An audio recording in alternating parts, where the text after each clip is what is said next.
Bayangkan selembar uang 100.000 ini.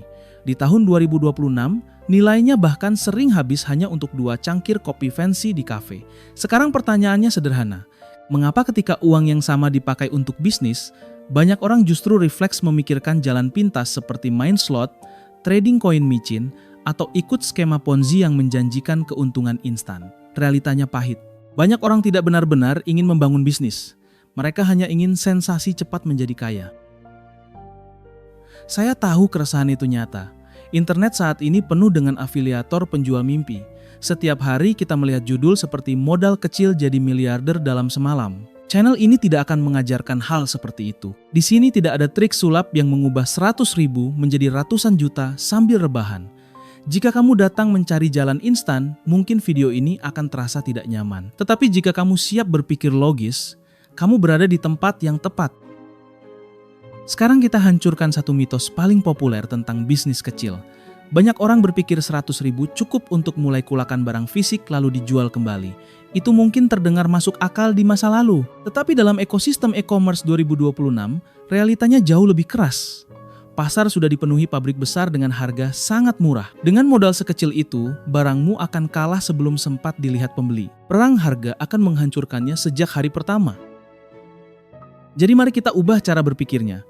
Dalam 5 ide bisnis yang akan kita bahas, 100.000 bukan modal utama. Uang itu hanya berfungsi sebagai tiket akses infrastruktur. Fungsinya sederhana, membeli paket data tambahan. Mungkin membeli domain website yang sedang diskon, atau sekadar bensin untuk bergerak dari satu tempat ke tempat lain. Nilai sebenarnya bukan pada uangnya, nilainya ada pada sistem yang kamu bangun setelahnya. Disinilah konsep penting yang jarang dibicarakan orang, namanya sweat equity. Jika modal uangmu mendekati 0, maka modal keringatmu harus naik hingga 1000%. Itu berarti waktu, tenaga, fokus, dan kesiapan menerima penolakan. Dalam bisnis ada hukum kekekalan energi. Jika kamu tidak memasukkan energi yang cukup, hasilnya juga tidak akan muncul. Tidak ada algoritma ajaib yang menggantikan kerja keras yang konsisten. Dalam video ini kita akan membedah 5 model bisnis yang masuk akal untuk dimulai dengan sumber daya sangat kecil. Model bisnis yang berbasis pemecahan masalah nyata, bukan spekulasi, bukan perjudian. Setiap ide dirancang agar logis untuk dieksekusi bahkan di akhir pekan ini. Beberapa membutuhkan keberanian berbicara dengan orang.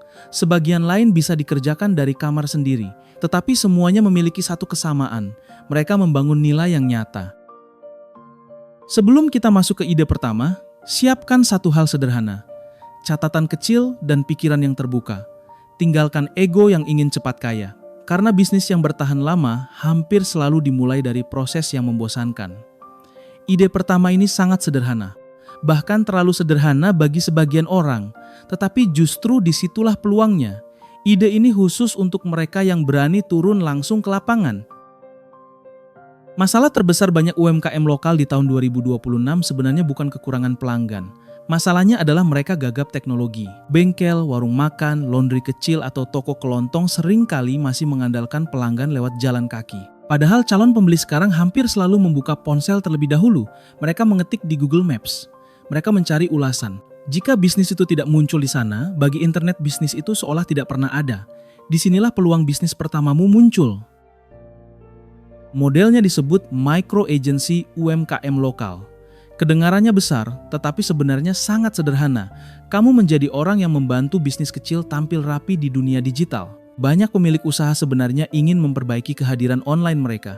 Tetapi mereka tidak punya waktu belajar teknologi. Bahkan membuka pengaturan Google Maps saja terasa rumit bagi sebagian orang. Tugasmu bukan menjadi pakar teknologi. Tugasmu hanya menjadi orang yang mau membantu mereka membereskan hal-hal kecil yang penting. Lalu kemana 100.000 rupiah tadi digunakan? Bukan untuk membeli produk. Uang itu hanya untuk operasional awal. Sedikit bensin untuk berkeliling satu kecamatan. Kuota internet untuk mengecek apakah warung tertentu sudah muncul di Google Maps atau belum. Kamu cukup melakukan observasi sederhana. Cari bisnis yang bagus tetapi kehadirannya di internet berantakan. Itulah target klien pertamamu. Kesalahan banyak pemula adalah menawarkan jasa yang terlalu abstrak. Mereka datang dengan kalimat besar seperti jasa digital marketing. Pemilik warung tidak mengerti maksudnya. Solusinya harus konkret. Contohnya sangat sederhana. Membantu mendaftarkan lokasi usaha mereka di Google Maps. merapikan katalog WhatsApp Business, atau menambahkan foto menu yang jelas. Hal kecil seperti itu seringkali langsung meningkatkan jumlah pelanggan yang datang. Strategi mendapatkan klien pertama juga tidak boleh agresif. Gunakan pendekatan yang disebut Trojan Horse, artinya kamu memberi nilai terlebih dahulu. Tawarkan bantuan gratis selama 1 minggu. Misalnya membantu memperbaiki profil Google Maps mereka. Jika setelah itu mereka mulai menerima lebih banyak pesan atau pelanggan, pemilik usaha akan melihat manfaatnya dengan mata kepala sendiri. Kamu tidak perlu menjual terlalu keras, bukti akan berbicara sendiri. Setelah pemilik usaha merasakan hasilnya, disitulah kamu menawarkan sistem retainer bulanan. Tidak perlu mahal, misalnya 150.000 per bulan untuk merawat profil bisnis mereka, memperbarui foto, menjawab ulasan, atau memperbarui katalog. Jika kamu memiliki 5 klien di satu area saja, itu sudah menghasilkan sekitar Rp750.000 setiap bulan. Jam kerjanya pun sangat fleksibel. Namun realita di lapangan tidak akan selalu mulus. Dari 10 toko yang kamu datangi, mungkin 8 akan menolak. Ada yang tidak percaya, ada yang merasa tidak butuh. Itu normal. Penolakan bukan kegagalan pribadi. Itu hanya bagian dari statistik bisnis. Semakin sering kamu mencoba, semakin besar peluang menemukan 2 klien yang benar-benar membutuhkan bantuanmu. Dan dari sanalah semuanya bisa mulai tumbuh. Ide bisnis kedua tidak menuntutmu keluar rumah. Tidak perlu keliling kecamatan atau berbicara dengan pemilik toko. Ide ini cocok untuk orang yang lebih nyaman bekerja diam-diam dari kamar. Masalah yang akan kamu selesaikan juga berbeda. Di zaman sekarang, masalah manusia bukan kekurangan informasi. Justru sebaliknya, kita tenggelam dalam terlalu banyak informasi setiap hari. Artikel, video, berita, dan opini datang tanpa henti. Banyak orang sebenarnya hanya membutuhkan satu hal. Seseorang yang menyaring, semuanya menjadi inti yang mudah dipahami. Disinilah konsep media kurator muncul. Kamu bukan pencipta berita, kamu adalah penyaring informasi. Tugasmu membaca banyak sumber lalu merangkum inti paling pentingnya. Formatnya bisa berupa newsletter sederhana yang dikirim lewat email setiap minggu. Bayangkan seseorang membuka inbox pada hari Minggu, lalu menemukan satu tulisan singkat yang merangkum tren penting dalam bidang yang mereka minati. 3 menit membaca, tetapi informasinya bernilai tinggi. Rp100.000 yang kamu miliki tetap dipakai dengan sangat hati-hati. Gunakan untuk membeli domain website sederhana ketika ada promo murah. Domain seperti .com atau .my.id membuat newslettermu terlihat lebih profesional. Orang akan lebih percaya pada media yang memiliki alamat resmi.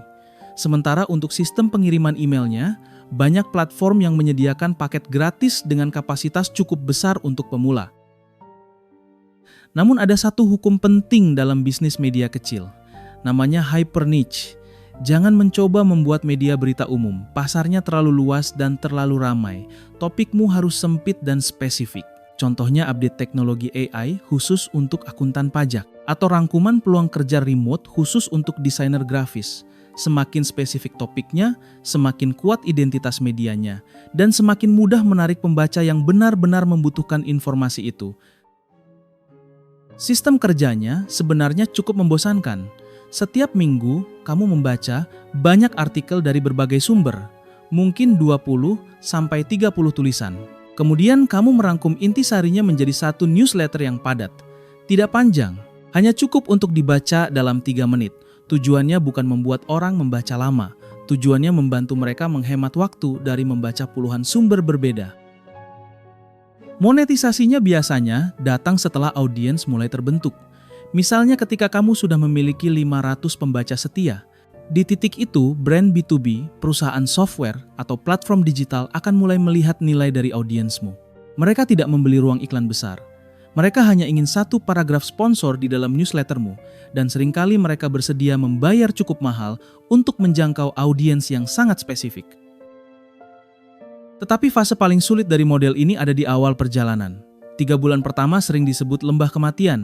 Kamu menulis dengan disiplin setiap minggu, tetapi pembacanya mungkin hanya 0 atau 1 orang. Tidak ada komentar, tidak ada reaksi. Ini adalah tes ketahanan mental. Jika kamu bertahan melewati fase ini, audiens perlahan akan tumbuh, dan dari situlah aset digital jangka panjang mulai terbentuk. Sekarang kita masuk ke ide ketiga, Ini adalah salah satu model bisnis dengan margin paling tinggi di era digital, namanya kreator aset digital. Konsepnya sederhana tetapi sangat kuat. Berbeda dengan barang fisik yang harus diproduksi ulang setiap kali ada pembeli, produk digital dibuat satu kali di awal. Setelah itu bisa dijual berkali-kali tanpa biaya produksi tambahan. Artinya satu pekerjaan di awal bisa menghasilkan pendapatan berkali-kali dalam jangka panjang. Modal Rp100.000 tetap digunakan secara strategis, bukan untuk stok barang. Uang ini bisa dipakai untuk patungan akun premium tools selama 1 bulan pertama. Misalnya Canva Pro atau platform produktivitas seperti Notion. Tools ini membantu membuat template yang terlihat profesional. Sebagian kecil dari modal juga bisa digunakan untuk biaya administrasi di platform jual beli karya digital lokal. Selebihnya yang bekerja adalah kreativitas dan pemahaman masalah pasar. Kesalahan yang sering terjadi adalah membuat produk digital yang tidak menyelesaikan masalah nyata. Banyak orang menjual e-book motivasi atau panduan umum yang isinya mudah ditemukan gratis di internet. Produk seperti itu jarang laku. Produk digital yang benar-benar dicari orang adalah alat praktis. Contohnya, template Excel pembukuan sederhana untuk kedai kopi kecil, atau template perencanaan konten untuk pemilik toko online yang sibuk, sesuatu yang langsung bisa dipakai. Kunci dari produk digital yang berhasil adalah menjual penghematan waktu. Orang sebenarnya tidak membeli sebuah file, mereka membeli waktu yang bisa dihemat. Bayangkan seorang pemilik usaha harus membuat sistem pembukuan dari nol. Ia mungkin menghabiskan 10 jam untuk mencoba berbagai format. Jika ada template siap pakai yang langsung bekerja dengan baik, membayar sejumlah uang kecil terasa sangat masuk akal bagi mereka. Strategi pemasaran terbaik untuk produk seperti ini bukan dengan memaksa orang membeli. Gunakan pendekatan built-in public, artinya kamu membagikan proses pembuatan produkmu secara terbuka di media sosial. Misalnya memperlihatkan bagaimana kamu menyusun template tersebut langkah demi langkah. Orang yang melihat proses itu akan memahami nilai dari produk yang sedang kamu buat. Ketika produk selesai, mereka sudah percaya bahwa itu benar-benar berguna. Matematika bisnis ini sangat menarik. Misalnya kamu menjual satu template dengan harga Rp50.000. 2 pembeli pertama saja sudah cukup untuk menutup kembali modal awal Rp100.000. Setelah titik itu, hampir setiap penjualan berikutnya menjadi profit bersih. Tidak ada biaya produksi tambahan. Itulah sebabnya grafik keuntungan produk digital sering terlihat menanjak tajam setelah melewati titik awal. Namun model bisnis ini tetap membutuhkan satu hal penting, kreativitas dalam merancang solusi. Jika kamu merasa tidak memiliki ketertarikan dalam membuat template atau alat digital, jangan khawatir. Masih ada model bisnis lain yang bahkan tidak membutuhkan kemampuan desain sama sekali. Ide berikutnya justru menghasilkan uang hanya dengan kemampuan komunikasi, negosiasi, dan menghubungkan orang yang tepat. Ide bisnis keempat sering tidak disadari orang, padahal sudah terjadi di mana-mana. Namanya drop servicing, atau dalam bahasa sederhana menjadi maklar jasa digital. Konsepnya sangat logis. Di satu sisi ada pemilik bisnis yang punya uang tetapi tidak memahami teknologi. Di sisi lain ada freelancer di internet yang memiliki skill bagus tetapi kesulitan mencari klien. Peranmu adalah menjadi jembatan yang menghubungkan keduanya. Kamu tidak perlu mengerjakan teknisnya, kamu mengelola prosesnya. Rp100.000 yang kamu miliki tetap digunakan untuk operasional sederhana, sebagian untuk kuota internet agar bisa berkomunikasi dengan freelancer dan calon klien. Sebagian lagi bisa digunakan mencetak proposal sederhana hitam putih. Proposal ini berguna ketika kamu bertemu pemilik usaha lokal. Bagi sebagian orang, dokumen fisik kecil seperti itu justru membuatmu terlihat lebih serius dibanding hanya berbicara lewat pesan singkat. Dalam model ini, kamu harus berpikir seperti manajer proyek, bukan pekerja teknis. Tugas utamamu adalah mendengarkan kebutuhan klien dengan sangat jelas apa yang mereka inginkan. Logo baru, desain brosur, atau website sederhana. Setelah itu, kamu menuliskan instruksi yang detail. Instruksi itu kemudian kamu kirimkan kepada freelancer yang memiliki kemampuan untuk mengerjakannya. Kamu mengatur komunikasi agar kedua pihak tetap sinkron. Mari lihat simulasi hitungan sederhana. Seorang pemilik usaha ingin membuat logo baru untuk bisnisnya. Kamu menawarkan paket dengan harga Rp500.000. Setelah deal tercapai, kamu mencari freelancer mahasiswa yang mampu membuat logo dengan kualitas baik. Freelancer tersebut bersedia mengerjakannya dengan bayaran Rp350.000. Selisih Rp150.000 menjadi marginmu. Itu adalah bayaran atas kemampuan negosiasi dan koordinasi. Namun ada tanggung jawab penting yang tidak boleh kamu abaikan. Kamu adalah quality control dari proyek tersebut. Artinya hasil pekerjaan freelancer harus kamu periksa terlebih dahulu. Jika hasilnya belum sesuai dengan permintaan klien, kamu yang harus meminta revisi. Klien hanya berurusan denganmu, bukan dengan freelancer. Dengan cara ini kamu membangun reputasi sebagai orang yang bisa dipercaya menyelesaikan pekerjaan dengan baik. Bisnis ini juga melatih kemampuan manajemen stres. Tidak semua proyek berjalan mulus. Kadang freelancer terlambat mengirim pekerjaan. Kadang revisi datang berkali-kali dari klien. Bahkan, ada kemungkinan freelancer tiba-tiba menghilang tanpa kabar. Dalam situasi seperti itu, nama baikmu yang dipertaruhkan. Itulah sebabnya membangun hubungan dengan freelancer yang profesional sangat penting dalam model bisnis ini. Menjadi penghubung antara banyak orang memang menarik, tetapi tidak semua orang menikmati mengurus komunikasi yang intens. Jika kamu lebih senang bekerja sendiri tanpa terlalu banyak koordinasi dengan orang lain, masih ada satu model bisnis lagi yang bisa kamu jalankan. Ide terakhir ini cocok untuk orang yang suka mencoba produk dan berbagi pengalaman secara jujur. Ide bisnis kelima sering disalahpahami oleh banyak orang. Ketika mendengar kata afiliasi, yang terbayang biasanya adalah menebar link produk di kolom komentar atau spam di berbagai forum. Cara itu sudah tidak efektif lagi. Algoritma platform semakin pintar dan penonton juga semakin kritis. Di tahun 2026, afiliasi yang benar justru dibangun dari otoritas dan kepercayaan. Kamu tidak sekadar menaruh link. Kamu menjadi kurator yang membantu orang memilih produk dengan keputusan yang lebih cerdas. Konsepnya disebut high intent affiliate marketing. Artinya, kamu fokus pada orang yang memang sedang mencari solusi tertentu. Misalnya, seseorang yang sedang mencari kursi kerja ergonomis, alat kopi rumahan, atau perlengkapan meja kerja minimalis. Jika kontenmu muncul tepat ketika mereka sedang membutuhkan informasi itu, peluang mereka membeli melalui link afiliasimu jauh lebih besar dibanding promosi acak yang tidak relevan. Disinilah fungsi Rp100.000 tadi menjadi sangat penting. Uang itu bukan untuk beriklan besar-besaran. Uang itu dipakai membeli 1 atau 2 produk fisik yang paling murah di kategori yang ingin kamu bahas. Tujuannya sederhana, kamu benar-benar memegang barang tersebut. Kamu mencoba langsung. Dengan begitu ulasan yang kamu buat bukan sekadar membaca spesifikasi dari internet, tetapi berasal dari pengalaman nyata. Konten yang paling kuat dalam model ini adalah konten evergreen. Artinya konten yang tetap relevan meskipun waktu terus berjalan.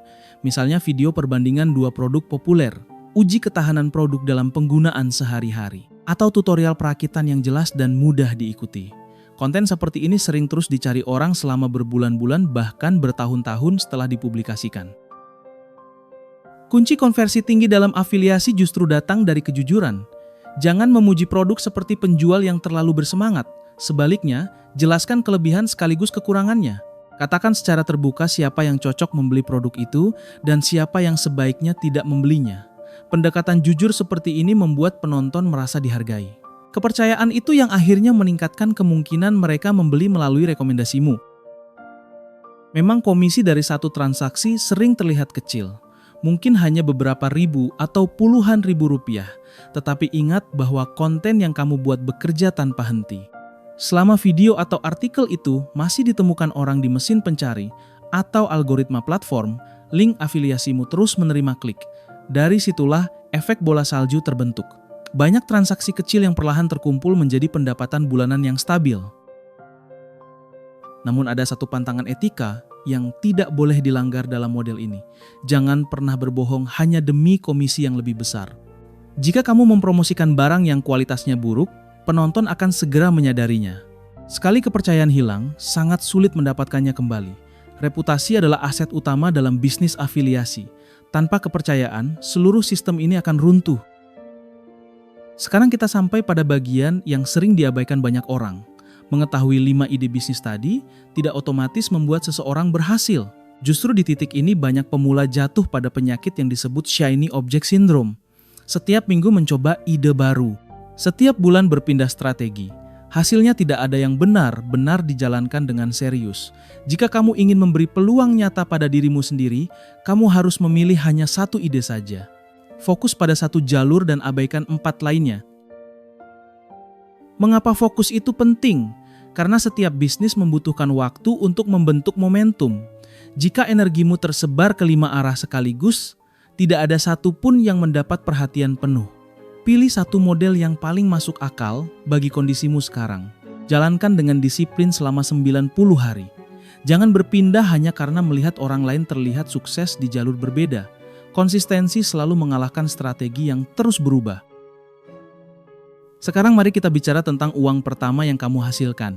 Misalnya setelah beberapa minggu bekerja keras, kamu akhirnya mendapat keuntungan Rp50.000. Banyak orang langsung ingin merayakannya. Membeli kopi mahal atau memberi hadiah kecil untuk diri sendiri. Dalam fase ini, kebiasaan itu harus dihentikan. Profit pertama adalah bahan bakar bisnis, bukan hadiah konsumsi. Ada satu aturan sederhana yang memisahkan pemimpi dan pengusaha. 100% keuntungan pertama harus dikembalikan ke dalam bisnis. Itulah hukum besi reinvestasi awal. Gunakan uang itu untuk memperpanjang domain website, membeli buku yang meningkatkan pengetahuanmu, atau meningkatkan kuota internet agar operasional lebih lancar. Setiap rupiah yang kembali ke sistem akan mempercepat pertumbuhan bisnis kecilmu. Selain itu, jangan terlalu terobsesi dengan hasil harian. Banyak pemula membuka aplikasi bank setiap hari dan merasa gagal jika saldo tidak langsung naik. Cara berpikir ini keliru. Dalam tahap awal, fokuslah pada input. Tanyakan pada dirimu satu hal sederhana setiap hari. Apakah hari ini aku sudah mengirim 5 pesan kepada calon klien? Apakah hari ini aku sudah membuat satu konten baru? Input yang konsisten akan menghasilkan output dalam jangka waktu tertentu. Dan kita juga harus jujur tentang satu hal. Kemungkinan gagal pada percobaan pertama cukup besar. Proposal bisa ditolak, konten bisa sepi penonton, produk digital pertama mungkin tidak langsung laku. Tetapi, jika kerugianmu hanya Rp100.000 dan sedikit rasa kecewa, itu sebenarnya biaya belajar yang sangat murah. Banyak orang membayar jauh lebih mahal untuk mendapatkan pelajaran yang sama tentang bisnis. Sekarang saya ingin menantangmu melakukan sesuatu sebelum video ini berakhir. Tulis di kolom komentar hari ini juga. Dari 5 ide tadi, ide nomor berapa yang kamu pilih untuk dieksekusi selama 90 hari ke depan? Anggap komentar itu sebagai prasasti komitmenmu sendiri. Karena Rp100.000 di dompetmu hari ini mungkin tidak akan mengubah hidupmu. Tetapi keputusanmu untuk membangun sistem yang konsisten bisa mengubah segalanya. Bertahanlah di proses yang membosankan dan pastikan uangmu selalu naik. Sampai jumpa.